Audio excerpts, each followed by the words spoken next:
Hey, how's it going? Amelia here. Let's see what's making news. Massive protests are still happening in the US after a black man died last week in police custody. While some of those protests have been violent, there have also been some amazing moments of people coming together. 12-year-old Keedron Bryant has a simple message. I just wanna live. I just wanna live. The video's gone viral, with people like Barack Obama and Lebron James sharing it to their millions of followers. Keedron's one of thousands of people over in America trying to have his voice heard after the death of a man named George Floyd. Over the past week, it's been through protests like these. Some cities have brought in curfews, which means people aren't allowed out at night, and the National Guard, which is a reserve army, has been sent in to control them. Now George's family has spoken out, asking for the violence to end. If I'm not over here messing up my community, come on, then what are y'all doing? Because that's not going to bring my brother back at all. But many of the protests have been peaceful.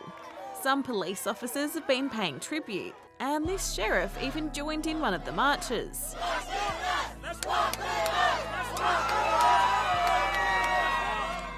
Around the world, others are also showing their support through tributes and solidarity protests. They've taken place in countries like France and New Zealand, and now here in Australia.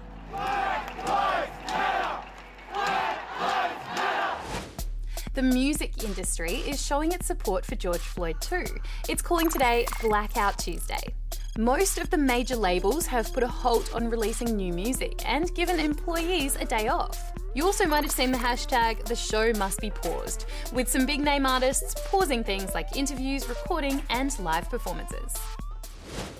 NASA astronauts Doug Hurley and Bob Behnken are settling in on the ISS after arriving in the first SpaceX capsule. And apparently it's been very smooth sailing. We didn't feel the docking. It was just so smooth, and then we were docked, which in shuttle you felt a little bit of a jolt.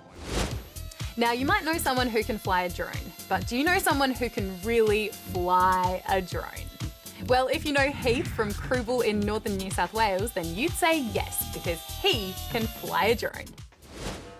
Zipping around his family's farm at speeds of up to 150 kilometres per hour, he's no stranger to danger. Yeah, it's like there's nothing else like it. Heath Wibley started flying drones 5 years ago when he was 15. But he doesn't just fly them, he also makes them himself. There's a whole tuning side to it, so like some people say it's like a guitar, but it's 10 times harder than that. So you have to connect it to the computer, then fly it, then test it, and then fly it, then test it. His family's massive farm makes other drone racers pretty jealous. He can go as fast as he likes, whenever and wherever he likes. Everyone comments like, wow, you're so lucky to have that, to walk out your door and just be able to fly, and yeah, it is pretty lucky to have it. And if you're thinking, wow, somebody should give this man an award, well, you're right. Last year, Heath won Freestyle Champion at the Australian Drone National Awards, a title he hopes to defend if and when this year's competition goes ahead. Now it's time to say goodbye coronavirus and hello fun, because it's a grand reopening.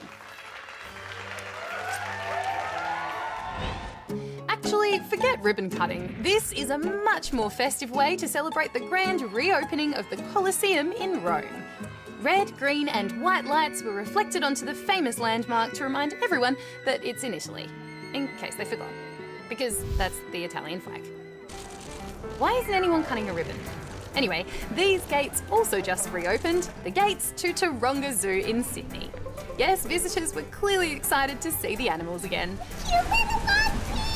Whether the animals were just as thrilled to see the visitors is up for debate. And speaking of visitors,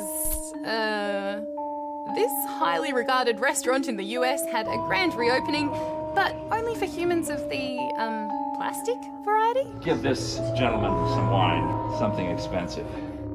The owner thought this might be a charming way to social distance real-life diners under restrictions, although the word I'd use is creepy.